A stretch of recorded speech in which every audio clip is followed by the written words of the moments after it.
As exigências de entregas e resultados nunca foram tão contundentes. A compreensão das relações humanas no ambiente de trabalho se faz mais relevante do que nunca. Esse painel buscará uma visão diferenciada e reflexiva da saúde mental enquanto estratégia de sucesso pessoal e profissional. Então, vamos iniciar agora o nosso primeiro painel, Estratégias Práticas de RH para melhorar seu negócio. E eu convido para moderar o nosso primeiro painel, Everson Mai, diretor da Brint.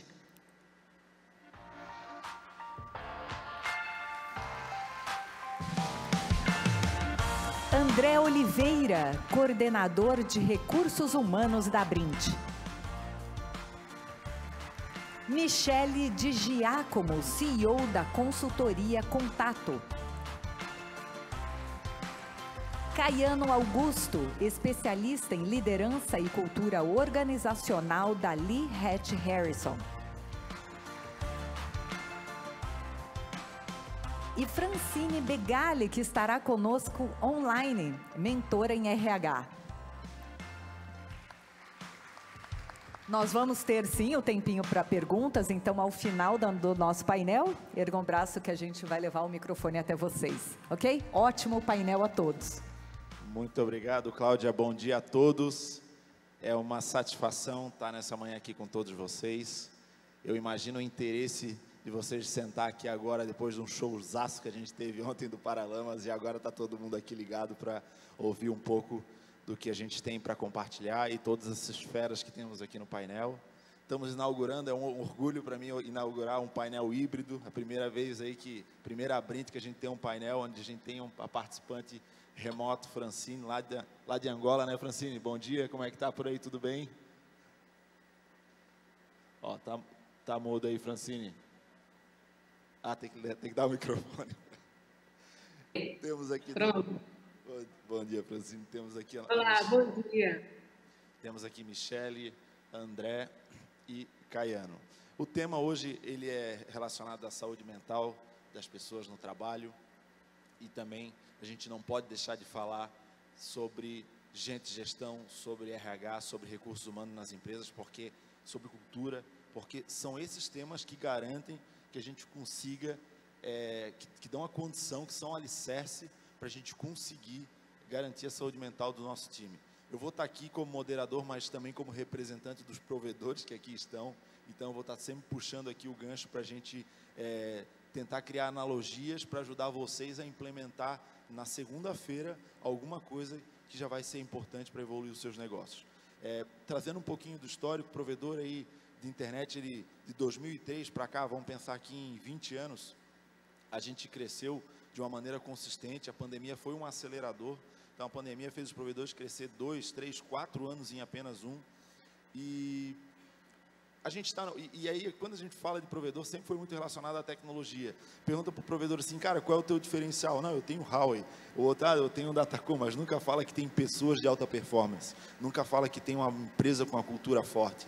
E o tema hoje aqui é a gente utilizar também estratégias para fazer com que o nosso time tenha saúde mental, mas também que seja diferencial de crescimento e o próximo passo do nosso provedor. Né? Então, pessoas como estratégia de crescimento e o próximo passo do provedor. Eu vou passar já a primeira pergunta para a nossa querida Michele, que acordou cedo hoje, Michele, para estar aqui, né? Mas obrigado pela disponibilidade, é um prazer estar contigo aqui. E a primeira pergunta que eu vou trazer para a Michele é até um pouco polêmica, e eu acho que vai até causar um pouco de polêmica aqui no nosso painel, que é, qual é a diferença do RH e do departamento pessoal? Bom dia. Eu gosto de polêmica, a gente já começa assim, né? Da manhã para aquecer com polêmica. Eu gosto dessa pergunta também, embora ela possa parecer básica para algumas pessoas, ela não é. E não é porque eu queria justamente colocar aqui uma pimentinha na resposta, né? Já colocar fogo no parquinho, que é o seguinte, o departamento pessoal, o DP, e o RH, Recursos Humanos, para começar, ambos os nomes já são ruins, né? E quando a gente parte para o que as empresas têm entregado nesses dois termos, também não está lá grandes coisas, assim, a gente vai evoluindo e era para evoluir numa relação de pessoas, pessoal, numa relação humanizada, e tem se evoluído muito em modismo, em criar nomes, em colocar coisas que não estão na essência do RH de fato, né? E o RH, na essência, de fato, ele deveria ser o quê? Um ambiente que cuide das pessoas. O DP, o Departamento Pessoal, foi criado para isso. Um departamento para cuidar das pessoas. Cuidar do salário, cuidar dos benefícios, cuidar de extrapolação de horas, cuidar de coisas básicas, mas que são essenciais para a saúde mental. E se elas são essenciais para a saúde mental, elas são essenciais para a produtividade. Então, para mim, não faz sentido esse monte de nomes, sendo que, às vezes, a pessoa que está lá no departamento pessoal, que deveria, né, de essência, tratar bem a outra pessoa, responder com toda calma, amor, compaixão, uma dúvida de folha de pagamento, por exemplo, para alguma pessoa de uma classe diferente da dela, essa pessoa não faz, né? Essa pessoa acaba tratando mal o próprio funcionário da própria empresa, sendo que ela está dentro de uma área de RH, que às vezes o DP está dentro de RH também, né? E às vezes chama tudo a mesma coisa, enfim, por isso que eu não acho legal os nomes. E quando a gente fala hoje na prática, tem essa diferença de o departamento pessoal olhar um pouco mais para as relações trabalhistas, legalistas, né? E a gestão de pessoas olhar mais para a gestão, clima, cultura. E aí fica a pergunta, e de repente já fica a dica também para todo mundo olhar para isso na segunda-feira, que é, por que que o departamento pessoal não pode cuidar da cultura, não pode cuidar do clima? Por que que todos os líderes não cuidam do clima e não cuidam da cultura da empresa?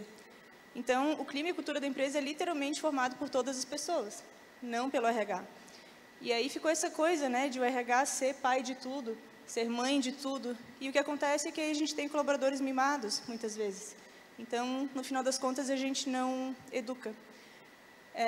Respondi não respondendo, mas fica o pensamento, assim, de a gente entender que o papel do líder é fazer a gestão de pessoas, o papel do departamento pessoal também é. Sim, o RH foi muito confundido sempre com o departamento pessoal, né?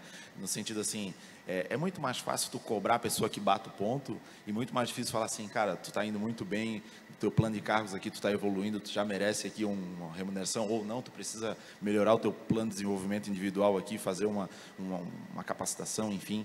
É muito mais fácil tu fazer cobrança do que tu orientar a pessoa aí no caminho do desenvolvimento dela, né? Sempre é. E aí as empresas, normalmente quando elas não têm essa cultura de pessoas, o que elas fazem? Vamos dar advertência, né? Vamos para a punição que vai funcionar. E não funciona, porque daí a pessoa começa a ficar com, né, um resquício ali, uma coisa ruim, começa já a não produzir muito mais, começa a ficar doente, começa a apresentar atestado, e aí aquela bola de neve que a gente já conhece. Então, claro, sempre que der, a gente tem que optar pela educação. E a educação pode sim vir de um assistente de departamento pessoal. A questão é que se a gente conseguir colocar no entendimento assim, de um desenho do cérebro, né? Vamos pensar um desenho do cérebro, a gente divide em dois lados. O lado direito e o lado esquerdo. O lado direito da emoção, pessoas subjetivas, para frente, aquelas pessoas que gostam de interagir, gostam de se relacionar.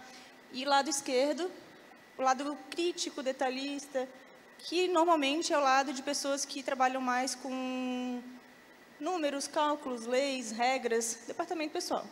Então, às vezes, uma pessoa, ela realmente tem um perfil muito voltado para departamento pessoal e ela não vai atender o coleguinha bem mesmo. Ela vai olhar e falar, meu Deus, o que ele está perguntando de novo dessa rubrica da folha?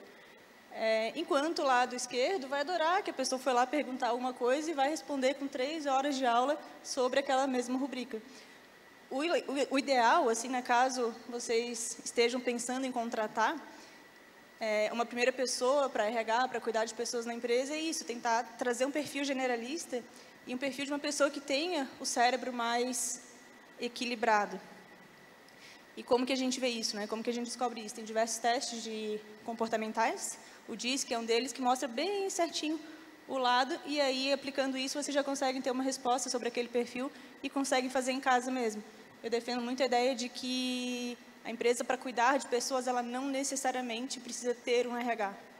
Perfeito. Eu vou trazer um case aqui, antes de passar para o Caiane e para o André aqui, vou passar ali para a Fran. O case é o seguinte: eu conheci a Francine em 2018 para 2019 e para mim RH era justamente a visão de departamento pessoal. Então, no lado do cérebro, o lado calculista, frio e que bate o ponto, faz o negócio, enfim. E aí tive a oportunidade de visitar a Francine lá em Minas Gerais, na empresa AutoCenter, um provedor aqui que provavelmente alguns já ouviram falar. E aí o CEO, o Cláudio, me falou assim: cara, tens uma pessoa para conversar nessa empresa que é a Francine. E naquele período ela passou o dia com a gente. E eu saí de lá com um compromisso de transformação muito grande na nossa empresa. E ficou muito claro para mim que vamos pensar aqui que a gente tem um público aqui que a maioria dos colaboradores, a maioria dos provedores aqui são 20, 30 colaboradores. É muito dispendioso tu ter um time de RH para cuidar de 20, 30 pessoas. Então, ali eu cheguei na conclusão, falei, como é que eu começo isso? Falei, começa por mim, porque o RH ele tem que começar, o cuidado com as pessoas tem que começar na própria liderança, né? E eu saí de lá com esse compromisso. E aí a gente fala um pouco de cultura. Quando a gente começa a falar sobre liderança, cuidar das pessoas, sobre ser o exemplo, a gente começa a falar um pouco de cultura. Eu trago também o gancho de que trabalhar, para a gente ter um ambiente saudável, para a gente garantir saúde mental do time, o ambiente ele tem que ser favorável para isso. Criar um ambiente favorável para isso, a gente está falando de um ambiente seguro para trocas de conversa entre líder e liderado, né? Para que não tenha fofoca, para que o canal de comunicação flua de um lado para o outro e que a liderança garanta que as pessoas tenham uma convivência saudável e que naturalmente isso reflete positivamente na vida pessoal dos profissionais. E aí eu trago para a Francine aqui a seguinte pergunta: Francine, falando de cultura, cultura é algo ainda muito difícil de palpar, difícil de criar objetividade. Eu vou contratar uma assessoria para trazer cultura para minha empresa. É uma coisa estranha, é difícil. Será que ela caiu? Produção aí, se puder dar um apoio aí.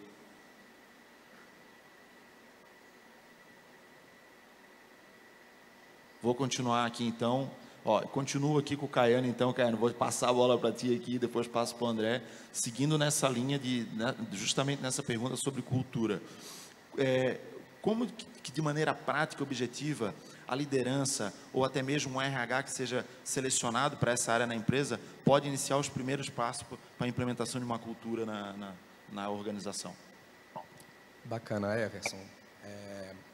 Acho que quando a gente fala de cultura, as pessoas acham que é algo extremamente complexo. E, na verdade, a cultura ela é muito simples. Cultura é tudo aquilo que a gente vê e vive todo dia, mesmo sem ninguém contar para a gente. Quantas vezes a gente vê empresas que têm placas, né, com visão, missão e valores, ou algumas ações voltadas para a cultura, e aquele discurso ele não se reflete na prática. Acaba que as pessoas não se reconhecem naquilo.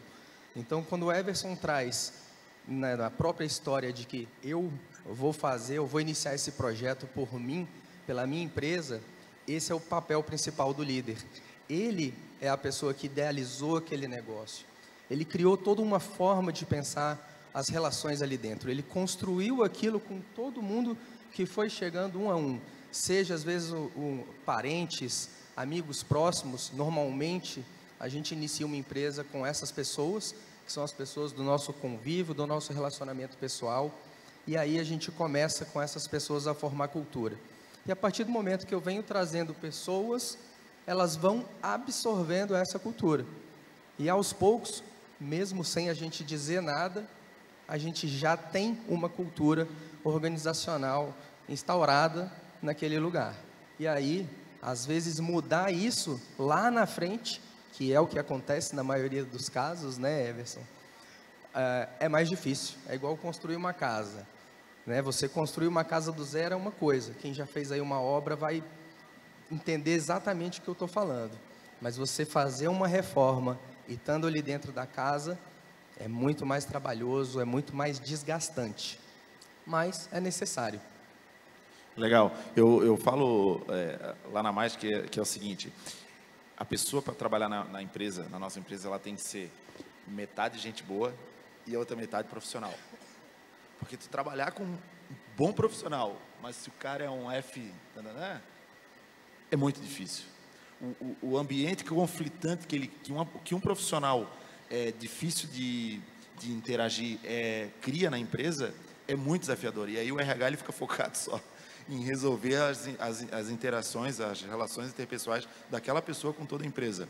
Então, a pessoa tem que ser metade gente boa e metade profissional, né? Eu trago já a pergunta para a Fran aqui, Francine, com relação à cultura, como que seria aí o primeiro passo, 1, 2, 3, que tu sugerir aqui para o nosso público para a gente implementar a cultura? Entenda que cultura tem a ver com saúde mental, daqui a pouco a gente já vai entrar nesse assunto também, tá? Mas qual que seria a tua introdução inicial aí, Fran, para isso?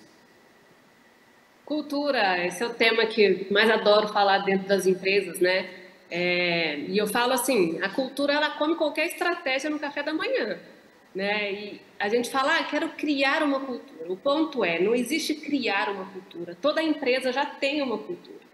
Existe um fator diferente entre a minha cultura me ajuda a atingir os resultados e a cultura que eu tenho não está me ajudando. E aí, qual que é a hora boa, assim, né? Eu sei que aqui a gente tem bastante provedores que às vezes ainda tem um time pequeno, né? Qual que é a melhor hora da gente começar a fazer isso? É da hora 0 ali, da hora 1, do começo mesmo que a gente começa a fazer, né? Tem alguns estudos que falam que a cultura se implanta pelos primeiros 10 colaboradores da empresa. E dali a gente já vai ter um forte indício do que vai acontecer dali para frente, né? Eu também concordo muito com a Michelle, que disse que o RH ou a gestão de pessoas não é uma missão exatamente do RH, né? O que o RH tem talvez sejam conhecimentos técnicos dentro dessa área que vai ajudar aí todos os diretores, donos, fundadores a conseguir consolidar conscientemente, por exemplo, esse tema da cultura. E aí, como é que a gente faz isso dentro das práticas técnicas, né? A primeira coisa que o fundador, o diretor, o gestor principal, o sponsor de quem vai levar isso para dentro da organização, a primeira coisa que ele precisa ter muito claro é o que meu negócio faz? Que propósito eu tenho nisso aqui? Como eu quero atingir as pessoas e a sociedade, né? Que é a noção de missão, a noção de propósito de negócio. Isso é o primeiro fator que a gente tem que ter muito claro para a gente conseguir conquistar pessoas, né? Pessoas que a gente convidam a vir trabalhar com a gente. Isso, cada vez mais, eu tenho estudado várias coisas que estão acontecendo agora pós-pandemia, cada vez mais as pessoas estão deixando seus empregos por falta de propósito. Né? Elas não conseguem enxergar a visão ali dentro do que elas estão fazendo, né? Elas precisam querer ser felizes ali dentro. Então, tem até um dado interessante que até 2024, mais ou menos 80% das pessoas podem querer largar os seus empregos, né? A gente já tem esse dado aumentando nesses últimos anos, principalmente depois da pandemia, quando todo mundo descobriu que pode ser feliz e que o medo já instaurado diz, o meu medo é de sobrevivência, né? Isso tem tudo a ver, por exemplo, com a história de saúde mental que a gente vai falar. Então, o primeiro passo é essa noção de propósito, né? A outra noção muito importante na implementação da cultura consciente, né, do direcionamento dessa ideia, é aonde eu quero chegar, qual que é a visão do meu negócio. A antiga história de missão, visão e valores, né, mas talvez transformada numa linguagem um pouco mais palatável, que faça mais sentido na cabeça das pessoas, é a nossa narrativa, a história que a gente conta de por que esse negócio vai para frente. Né? Então, aonde eu vou chegar com isso? Olha, vem comigo que a gente vai chegar ali, me ajuda a atingir esse big resultado que a gente vai gerar para a sociedade. Né? E dentro do mundo da internet, a gente tem uma missão maravilhosa que a gente consegue contar. Né? A gente gera conexão, olha só, tá gerando a possibilidade de eu estar aí com vocês mesmo estando bem longe, né? E a gente consegue transformar isso em narrativas, em um storytelling bem legal, para a gente trazer pessoas. Então, eu acho que esse é o primeiro passo, assim, né? E aí, existem outros legais, que é como depois eu vou transformar essa ideia para trazer gente. Então, eu implemento essa ideia no meu desenho de competências, que vai para dentro do processo seletivo, que depois vai para dentro dos processos de treinamento, que depois vai para dentro dos processos de performance. Então, todos os processos dentro do RH precisam acompanhar essa ideia. Né? Como é que a gente transmite e continua transmitindo isso desde sempre. Muito bom, Francine. Eu vou já engatar toda essa dinâmica que tu trouxe de cultura e da implementação para o André aqui. O André está no meio de um case que a gente está construindo ao longo do tempo aí dentro do próprio time da Abrint. Né? O André vai fazer um ano aí que faz parte do time e tem causado aí transformações muito importantes, né? desde implementação de índice de felicidade no trabalho do colaborador, desde a nossa missão lá de chegar ao GPTW. Então, eu queria que tu trouxesse um pouquinho de como é que está esse teu desafio, para depois a gente entrar numa temática um pouquinho mais polêmica aqui. Perfeito. Primeiro, eu quero agradecer da gente ter esse espaço de falar de algo tão importante que é a saúde mental, principalmente em tempos pós-pandemia, em que a gente percebeu que burnout é uma das doenças mentais mais frequentes nas empresas. E estou feliz porque o trabalho que nós estamos fazendo dentro da Abrint, inclusive sendo indicados, fomos indicados a um prêmio de inovação em RH, mostra para a gente que a gente está no caminho não só de fazer uma grande associação para todos os provedores de internet, mas principalmente para os nossos colaboradores, que é o nosso foco. Então, falando um pouquinho de tudo que vem acontecendo, hoje nós temos um case onde nós estamos trazendo para uma associação, olha que curioso, para uma associação que não tem fins lucrativos. E que não tem um dono, né? E que não tem um dono, um propósito maior para o colaborador, né? Então, toda vez que a gente fala de engajamento, toda vez que a gente fala de como trazer um resultado com metas e com objetivos muito palpáveis, eu sempre costumo dizer que o primeiro passo é fazer com que o colaborador se sinta dono do próprio negócio, se sinta dono da onde ele está empregado, porque é a partir desse momento que toda a atividade que ele for fazer, todo o trabalho que ele for requisitado, ele não vai precisar que alguém chegue lá e toque no ombro dele e peça que ele faça. Ele vai fazer porque ele se sente importante e ele sabe que aquilo é importante para que seja feito, porque ele é o dono, né? Então, hoje, na prática, efetivamente, nós implementamos uma ferramenta que mede o índice de felicidade no trabalho e é um case legal, porque a gente é bonito ver a linha de felicidade no trabalho subindo no gráfico, com ações muito simples, ações em que a gente vai do macro, estabelecendo ali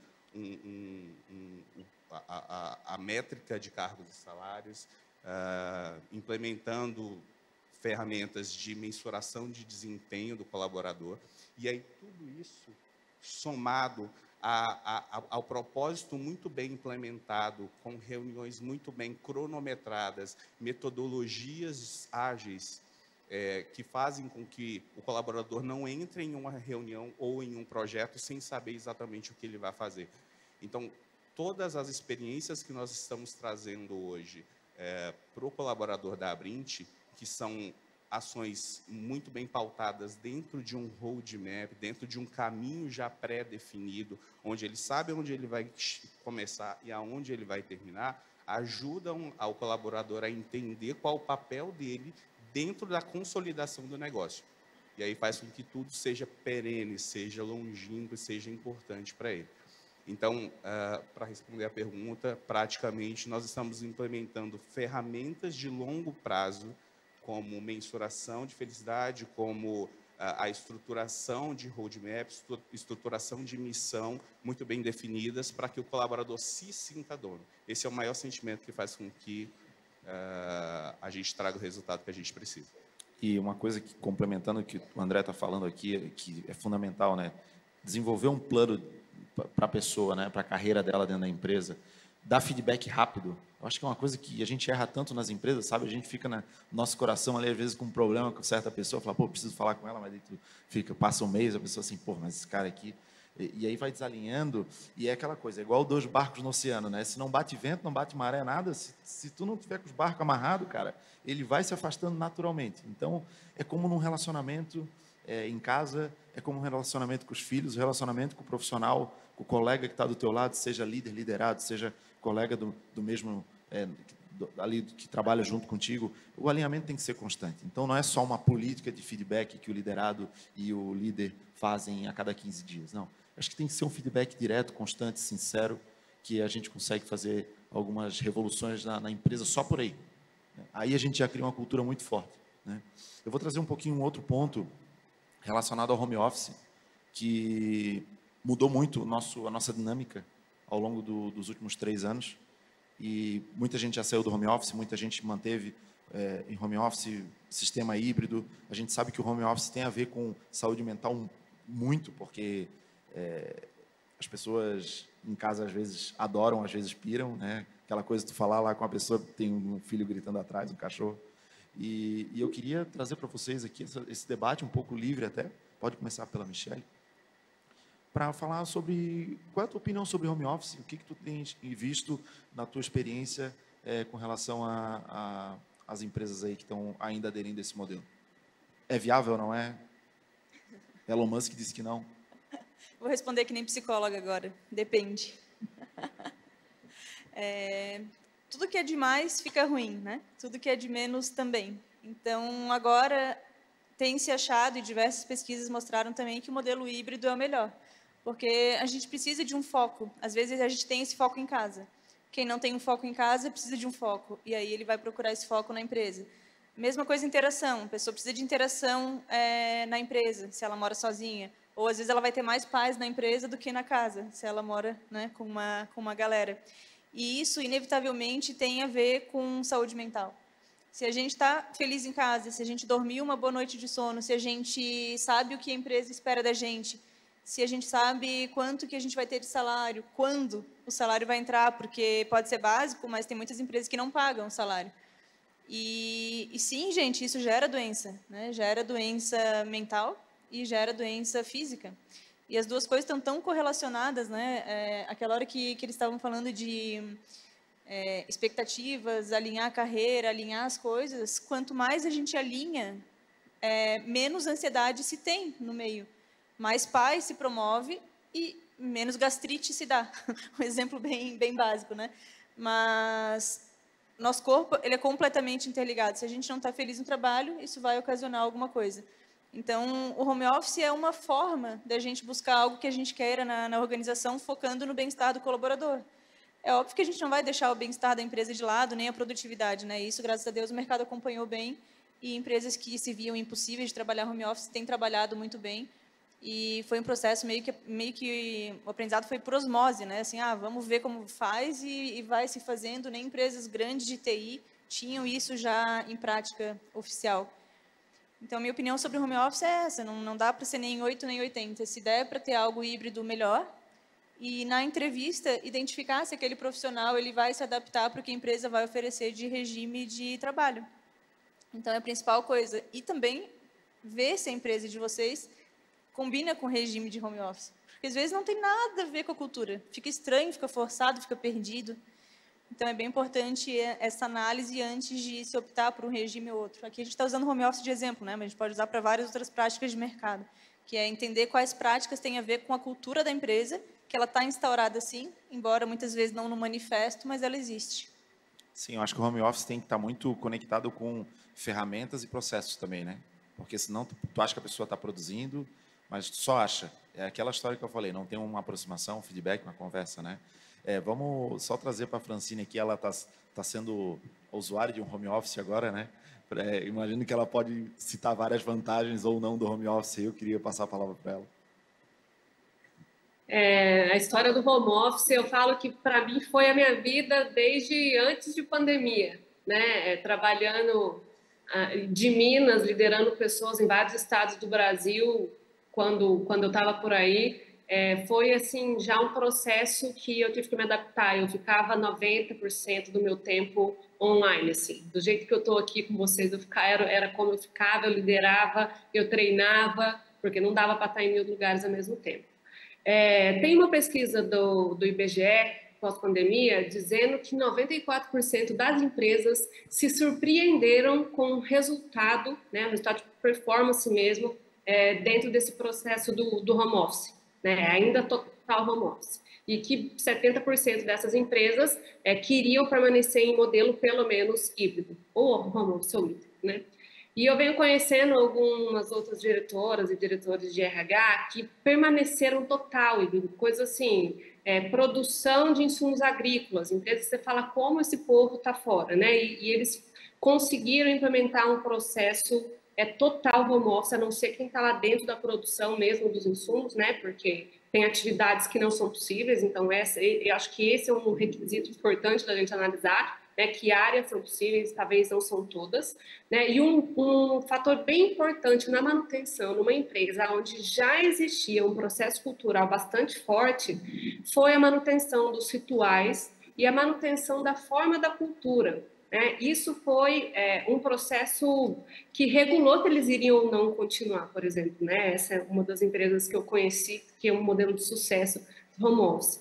E, ao meu ver, eu super acredito, né, que funciona. Primeiro, pela minha própria experiência, porque deu para fazer, eu consegui identificar fatores e modelos de trabalho. Né? Então, dá para fazer com ferramenta adequada, dá para fazer com cultura já implementada, né? E ainda assim a gente precisa ter rituais que vão fortalecer esse processo de comunicação e principalmente de conexão e sinergia. Então, estou home office, mas eu estou trabalhando em algum lugar que tem uma empresa fixa. Né? Então, conseguir juntar as pessoas, ter momentos das pessoas fortalecerem os vínculos é super importante na manutenção da cultura e do resultado. Né? Um outro pré-requisito bastante importante para fazer acontecer é tecnologia, assim, sistema. Né? Achar que vai funcionar sem ter ali alguma coisa no back-office das pessoas, não vai funcionar. Eu não estou dizendo de controle de gente, não estou dizendo de saber se a pessoa está batendo ponto ou não está. Né? Eu sou um pouco avessa essa questão do controle, para mim é um fator bastante limitante no mindset de liderança, né? Mas é como que eu estou engajando o resultado. Né? Então, os líderes precisam ter cultura de medição de resultado, de combinados claros de tarefas, projetos e metas, né? E conseguir medir, gerir, se chama gestão, se chama controle, se chama gestão. Então, esse é um outro fator bastante importante. E uma coisa importante que a Michelle trouxe é a história do perfil, né? Ainda não é para todo mundo. Nós não nascemos e fomos criados para trabalhar com esse senso de accountability, com esse senso de independência. A gente foi acostumado a estar regulado o tempo inteiro, desde os professores na escola, e aí depois vieram muitos chefes, né? Sempre gente em cima de chicote, bate, vamos fazer, tem que fazer, e você não está fazendo. Né? Então, a gente não aprendeu muito bem a lidar com o conceito da independência e de responsabilidade, de tarefa. Então, a gente precisa saber identificar esses pontos ali na entrada para ver se vai ser possível conseguir pessoas que trabalhem nesse modelo. Né? Mas, na minha cabeça, super funciona. Muito bom. A Fran trouxe a palavra performance, né? E a gente... Performance é algo que a gente tem que saber medir.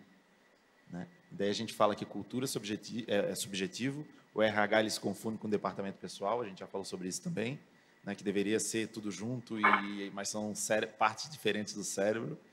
E agora, que tipo de indicador que a gente pode utilizar para garantir, imagina o papel do CEO, o cara que está lá pensando assim, deixa eu ver como é que está meu time aqui. O cara tem lá 100, 150 colaboradores, ele já não consegue chegar na ponta para entender como está cada um.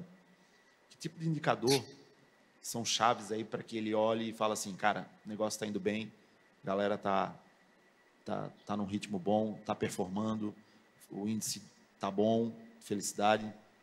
Queria passar para ti, Caiano, depois eu compartilho com o André aqui, a gente faz essa rodada, falando um pouquinho de indicadores, que eu acho que é bem importante.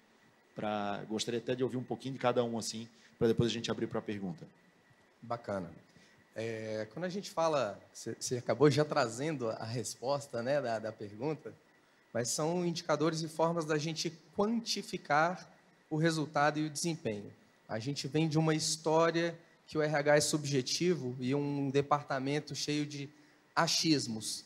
Então, quando a gente começa a estruturar e transformar isso em números, a gente vincular a estratégia da empresa, os resultados esperados, esses índices de satisfação, desempenho e resultados de feedback e melhoria do desempenho das pessoas, isso vai se refletir no resultado da sua empresa. Então, você acaba alcançando a sua estratégia quando você pega essas coisas que você não mensura para transformar ela em números. A gente já começou a fazer isso lá atrás, acho que todo mundo vai concordar, né? Quando a gente falava mais de turnover e absenteísmo. Era isso que a gente falava. Turnover e absenteísmo. Teve hora extra? Não teve?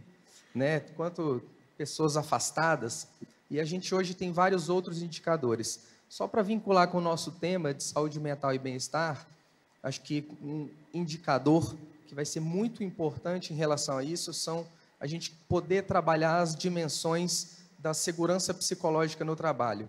E aí vou chamar a atenção especial aqui para duas dessas dimensões, que chama-se previsibilidade e confiança.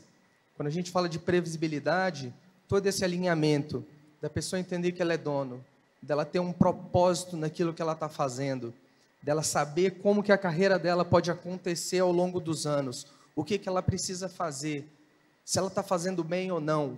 Então, esse é um indicador para ser trabalhado, que ele tem um impacto muito poderoso dentro da empresa. E, da mesma forma, confiança. Quando você trouxe, né, que tem lá as duas pessoas, de ter que tem um bom comportamento e o outro mais ou menos, né? São relações de confiança que a gente estabelece. Somos seres sociais, somos pessoas, a gente está falando de gente o tempo todo. E gente é relacionamento. Então, a gente faz relacionamento e melhora as relações com pessoas que a gente confia, né? Quem aqui estabelece uma relação duradoura com alguém que você não confia? Então, é isso. Muito bom, André. Eu acho super importante que os indicadores eles mensurem não só o desempenho do indivíduo, mas que ele também seja um reflexo do que a organização precisa. Então, toda vez que a gente fala de números, a gente tem que atrelar as competências que a gente espera da organização, que a gente espera que a organização tenha. Então, seja ela a competência de uma habilidade técnica específica, ou que a pessoa seja um excelente vendedor, ou que seja que tenha ali uma métrica muito boa de relacionamento. Isso que se espera para a organização, ela tem que ser refletida em uma avaliação de desempenho que vai desbocar ali no próprio colaborador. Então, se eu preparo a liderança para que avalie o colaborador com base nas métricas que a organização precisa, é meio caminho andado. Porque aí estabelece a questão da cultura, onde vai existir a troca do colaborador para a organização e a organização para o colaborador, até a gente ter uma unificação de tudo isso. Então, eu destacaria a avaliação de desempenho como um agrupador desses indicadores, mas assim como o Caiano diz, a confiança é fundamental, fora outros indicadores que a gente consegue metrificar, que agora eu vou dar a oportunidade da nossa colega também falar. Um minuto, então, se tu prefere não falar, porque... Mentira, eu adoro esse assunto, mas é que é um assunto bem controverso, porque eu tenho pavor de avaliação de desempenho. Eu, como RH, odeio de todas as formas. Não acho que não deva ser medido, deve sim, mas tem várias formas de se olhar para a performance do colaborador. E o que eu vejo nas organizações, o que eu vejo nas relações, né, eu acho que desde a minha primeira fase de psicologia, é que as pessoas evitam conversar. E se elas evitam conversar, como é que a gente vai ter uma relação de confiança? Como é que a gente vai analisar a performance, como é que a gente vai analisar a felicidade dela, como é que a gente vai se relacionar. E quando precisa ser dado um feedback, as pessoas fogem. E o feedback, ele é a parte mais importante, ele é a essência, né? Ele é o resultado da avaliação de desempenho. Então, né, se vocês individualmente pensarem, não, para minha empresa é muito importante uma avaliação de desempenho, beleza, mas aqui o público também é um público de empresas pequenas e provedores que agora, nesse momento, não vai colocar energia nisso, né? Eu imagino. Mas a dica já para vocês começarem na segunda-feira é pensar assim, três pontos bem básicos. Primeiro, cultura. Essa pessoa, ela tem os meus valores, eu sou dono da empresa. Essa pessoa, ela tem os valores, ela acredita no que eu acredito, ela não é eu não quero falar palavrão, mas me faltam palavras. Existe confiança mútua entre elas, né? No sentido do... E se essa pessoa, né, tem essa pegada de vocês, tem a vibração de vocês, a energia de vocês. Outro ponto é se ela entrega o trabalho dentro do prazo e com qualidade. Então, se a gente tem esses três fatores, inevitavelmente essa pessoa está desempenhando bem, está performando bem e vai merecer continuar na empresa. E aí entra aquela pegada, tá, ok, ela continua na empresa, ela é um nota 8. Qual é o plus? O que falta para ela ser um 9, 10 e para ela elevar a carreira aqui, para ela seguir crescendo? E aí vai ser literalmente o que ela entrega mais. E que a gente vai analisar o comportamento das pessoas bem por cima e a gente vai olhar assim, poxa, O fulaninho está fazendo o dele ali como sempre. Esse aqui também, chega às 8, sai às 5, faz o dele e pronto. Agora, esse aqui, ele faz mais. Ele sugere, ele traz novas ideias, ele se incomoda com o que não está acontecendo de legal, ele critica o processo, ele ajuda as pessoas, enfim, ele faz além. E, gente, isso é tão fácil de ver, isso é tão visível, e por isso que eu defendo a ideia de não ter um processo de avaliação de desempenho que é muito longo, é muito chato para todo mundo que cria, que acompanha. O RH fica lá, coitado, que nem, né, fica cobrando de todo mundo. Quer ver quando é a avaliação 360? Daí ele sai cobrando a empresa inteira. Ele fica 3 meses só para cobrar as pessoas. Aí ele fica 1 mês só para criar o formulário. Aí ele fica mais 2 meses cobrando as pessoas que preencheram o formulário, cobrar de dar o feedback. Para no resultado, né, no final das contas, a pessoa ter a porra do feedback que já devia ter tido desde o início.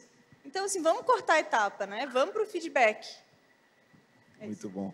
Quando começa assim, daí é legal, né? Eu podia ter mais 1 hora de painel aqui.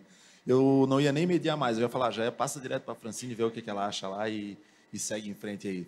Fran, fala um pouquinho de indicadores para a gente aí. Eu acho que tem duas coisas assim. Como que a gente quer ver o resultado? O problema é o CEO, o dono fundador, não entende o que o RH promove, né? Qual é o resultado? Para mim, o principal resultado de RH é quando a gente olha o resultado do negócio. Então, eu tenho problema de retrabalho, eu tenho problema de qualidade de instalação, eu tenho TME alto no atendimento, eu tenho vários indicadores do meu negócio que estão ruins, né? Então, por exemplo, eu vou fazer ações de treinamento que vão melhorar o meu TME alto, minha baixa qualidade e o meu retrabalho de instalação. Qual é o resultado disso? É a quantidade de horas que eu treinei? É a quantidade de pessoas que eu treinei? Isso eu posso medir como RH, mas o resultado do negócio melhorou de fato o TME, a qualidade, melhorou os indicadores do negócio, né? Então, o resultado de RH é o resultado do negócio, assim como todos os outros, né? Eu acho que a visão de que a gente era um abraçador de árvore, ela não existe. Na minha cabeça nunca existiu, nunca gostei dessa ideia, sou zero fã disso, mas cuidar de gente, cuidar do que as pessoas vão fazer, tem a ver com o resultado do negócio, né? Então, para mim, esse assim, o melhor jeito de linkar o resultado do RH dentro do negócio. Mas o resultado do RH em si, como é que a gente mede? Assim como toda a área. Todos os processos de RH, eles são passíveis de medição. Então, se eu vou medir processo seletivo, tempo, qualidade, índice de permanência de candidato, pós-contratação, tempo médio de casa, várias coisas vão se conectando e junta um só entendimento do que acontece com as pessoas. E aí eu olho o velho e antigo turnover, eu olho o velho e antigo absenteísmo, e aí eu olho o IFT, e aí eu olho a pesquisa de clima, e aí eu olho como foi o desligamento, né? Como estão sendo os desligamentos da empresa, por quê está saindo, e eu junto tudo isso e consigo ter um entendimento, um panorama mais analítico do que está acontecendo para que eu não seja taxado como eu acho que, né, as pessoas estão fazendo tal coisa porque eu acho que isso está acontecendo, né? A gente precisa ter dados e fundamentar o que a gente está dizendo, porque esse é outro mindset que acontece sobre os RHs, né? A gente fala muito sem panorama.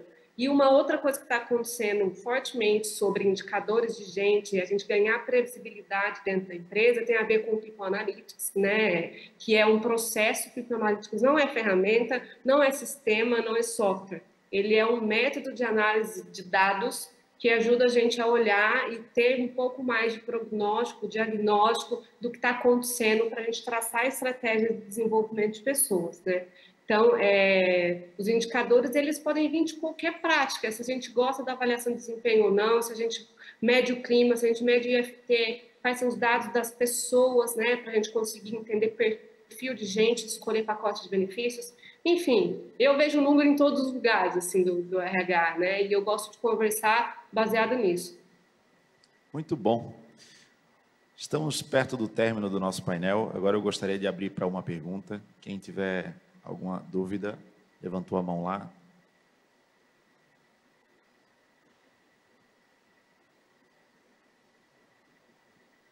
Se puder direcionar a pergunta para alguém que tu queira.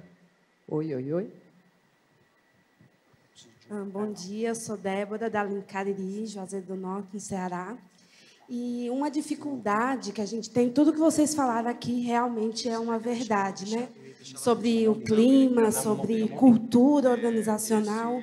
Só que uma dificuldade que a gente tem é de selecionar pessoas que sejam adequadas para a nossa cultura. Porque, às vezes, a gente, na entrevista, não consegue entender como a pessoa ela é, porque ela mascara algumas características. Como é que a gente pode detectar, já na contratação, uma pessoa que seja adequada de acordo com a cultura e os valores da empresa? Alguém gostaria de responder essa? Eu entendo a dor. E eu sou psicóloga, eu estudo comportamento humano há muito tempo. Não vou falar o tempo, senão vai revelar a minha idade. E até hoje eu também tenho essa dificuldade. Existem ferramentas, existem um monte, mas tem alguns pontos que estão relacionados, sim, ao feeling que a gente tem daquela pessoa e literalmente imaginar a carinha dela ali, né? Pensando assim, poxa, será que essa pessoa, eu visualizo ela aqui? Então, eu vou tentar dar algumas sugestões mais práticas. Assim, a primeira sugestão é criar um comitê de cultura relacionado à seleção de pessoas. Porque aí a gente coloca outras pessoas para ter essa mesma análise e essa mesma visibilidade e tem mais pessoas para ter um feeling. E tem algumas perguntas que eu acho bem específicas, que sim, a pessoa pode simular, a pessoa pode, né, fazer, enfim, criar o que ela quiser de resposta. Mas eu gosto de perguntar, assim, que tipo de pessoas que você tem facilidade de lidar? E que tipo de pessoas que você tem dificuldade de lidar? E isso diz muito da pessoa. E outra, né, não vamos superestimar os candidatos que vêm. A gente sabe que tem muita gente que precisa se desenvolver para a entrevista também. Então, tem muita gente que não se dá nem o trabalho de olhar a cultura da empresa no site. E aí, tem muita gente que, sim, responde de forma verdadeira, né? Eu tenho dificuldade de lidar com pessoas grosseiras. Se a gente já sabe que na empresa o líder, o CEO, é um pouco grosseiro, não vai trazer essa pessoa, né? Então, não traga essa pessoa. Outra possibilidade, às vezes a gente não tem tempo, mas outra possibilidade é colocar dinâmica, case de simulação. Então, por exemplo, se a empresa tem uma cultura de cuidado com o cliente, uma cultura de ser detalhista, uma cultura de preciosismo, coloca um desafio técnico para ela analisar um gap, analisar alguma coisa da empresa e pede para ela apresentar no PowerPoint, por exemplo. E a gente já vai ver se ela tem essa parte da cultura da empresa, de ter o cuidado, de ter essa questão de ser detalhista. Então, tem que ver exatamente quais são os valores e pensar assim, bom, eu tenho quatro valores da empresa, poucos e bons valores. Quais são esses valores e que perguntas eu posso fazer para avaliar a pessoa nesse sentido? Então, outra sugestão seria aplicar um DISC, que vai sair, né, bem completo um relatório, mas às vezes a empresa não tem verba para isso. Mas só aquelas perguntas ali eu acho que já vão ser bem cirúrgicas. Excelente, respondido. Vou abrir para mais uma pergunta, então, aqui. Última pergunta, tá? Temos aqui, ó, na minha frente. Aqui.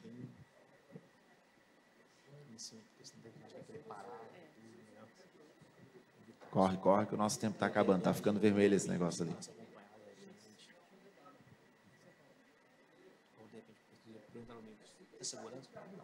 Olá, bom dia. Eu sou a Savana, sou do RH da Planeta Net, que fica no interior do Ceará. Prazer estar aqui com vocês. A gente falou muito sobre modelo de trabalho híbrido, né? E eu queria algumas sugestões de ferramentas, de atitudes, para facilitar essa gestão de times à distância, né? Como que a gente pode estar acompanhando, fazendo um acompanhamento legal, mesmo essas pessoas estando à distância. Fran, tu gostaria de responder essa? Pode ser? Sim, claro. Gestão de tarefas, principalmente, gestão de projetos. Quando eu falo projetos, é uma entrega que tem um começo e um fim, né? Existem alguns softwares, inclusive gratuitos, como Todoist, Wunderlist, Trello. Tem vários desse mesmo segmento, né? Cada pessoa, às vezes, prefere usar um. Você pode acordar tarefas e usar um software como esse. Ali nesse software você consegue se comunicar, você consegue anexar coisas, você consegue colocar e regular prazos, né? Você consegue regular dentro de um projeto que tem uma série de atividades, quem faz o quê, quando entrega, se entregou, né? Então, softwares dessa natureza ajudam bastante a gente a gerenciar as atividades do dia a dia. Agora, tem os softwares que, assim, são diversos dentro da área, por exemplo, de atendimento ao cliente, né? Cada empresa usa um, e ali dentro o ideal é conseguir ter painéis de gestão dos números, da quantidade de atendimento, de tempo de atendimento por pessoa, né? Se você não tem, pode pedir para desenvolver relatório, dashboards, qualquer coisa que te ajude a gerenciar os dados de forma individual. Isso é bastante importante, a gente conseguir ter dado de cada pessoa que trabalha, tá? Eu acho que são softwares que ajudam bastante. Tem software de comunicação também, né? Se a gente quer aumentar o nível de comunicação e gerenciar interatividade, quando as pessoas estão engajadas com as nossas mídias e comunicação, qualquer software que você usar para isso, né? Existem ferramentas que ajudam em comunicação e mais outras coisas, tipo Pulse, tem várias que você usa para gerenciar o nível de engajamento e acessibilidade da empresa também. Então, muito bom. Muito bom, Michele. 30 segundos, Michele. Quero ver. 30 segundos mesmo e não é merchan, mas vai ficar com cara. É que eu testei ao longo de 15 anos de carreira e muito na área de tecnologia, vários. E eu vejo muitas empresas pagando R$30 por conta de e-mail do Google. E esses mesmos R$30 se aplicados no Microsoft 365, tem todos esses aplicativos que a Fran falou. Então, tem o de lista, tem o de Kanban, tem o de comunicação entre as pessoas, que é o Teams, tem o e-mail maravilhoso, tem o calendário. Eu acho que deve ter uns 200 aplicativos, alguns da Microsoft mesmo e vários outros interligados. Então, eu acho que o melhor custo-benefício, nesse caso, se vocês puderem colocar R$30 por pessoa, já tem tudo e tu vai conseguir fazer gestão num lugar só, que é o maior prejuízo que esse monte de software solto promove, né, para a empresa. A gente usa na empresa, a Brint também, e recomendamos muito, assim, a plataforma do Teams. Pessoal, encerramos aqui. Muito obrigado a todos vocês que participaram, os painelistas aqui. Foi um prazer estar junto essa manhã com vocês. Tá bom?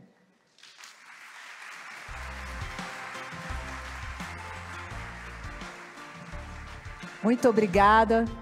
Vamos fazer uma foto? Isso, junto com a Francine, um pouco